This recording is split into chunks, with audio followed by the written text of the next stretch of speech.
So, ang SkyTrain ay isang iminungkahing automated people mover line na nilalayong magsilbi sa lungsod ng Makati at sa Bonifacio Global City area sa Taguig, Metro Manila. Orihinal itong nakatakdang matapos noong 2021, pero simula Marso 2022, hindi pa nagsisimula ang konstruksyon.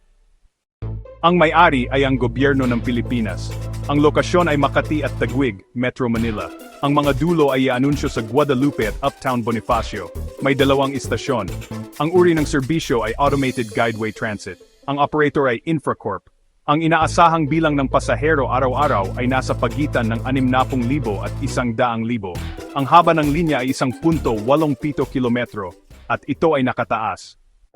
Ang Infracorp Development Incorporated, na isang subsidiary ng Alliance Global Group ni Andrew Tan, ay nagsumite ng unsolicited proposal para magtayo ng people mover system na magkokonekta sa Fort Bonifacio area sa Taguig at sa Guadalupe MRT Station sa Makati noong Oktubre 26, 2017 sa Department of Transportation.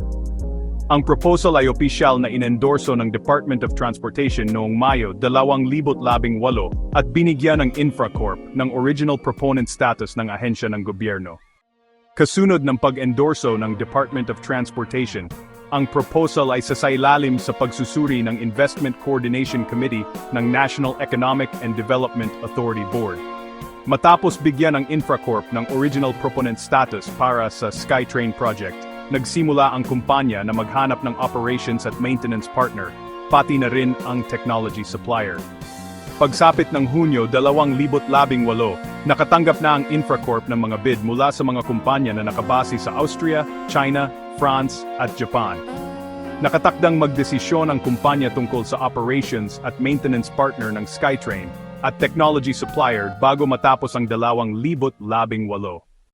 Ang konstruksyon ng SkyTrain ay inaasahang magkakahalaga ng 3.5 bilyong piso at nakatakdang magsimula sa unang kalahati ng 2019. Itatayo ng Infracorp ang people mover line sa loob ng 2 taon at plano nilang gawing operational ang SkyTrain bago matapos ang 2021.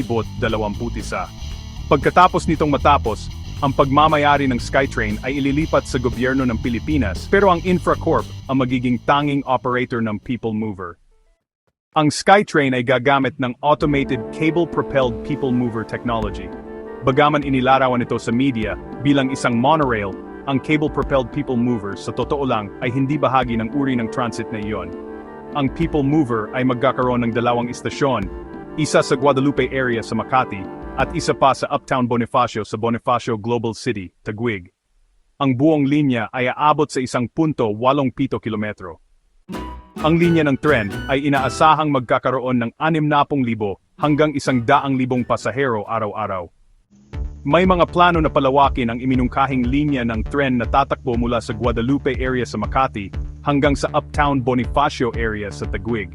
Anumang karagdagang istasyon ay isasama sa pangalawa o pangatlong yugto ng konstruksyon.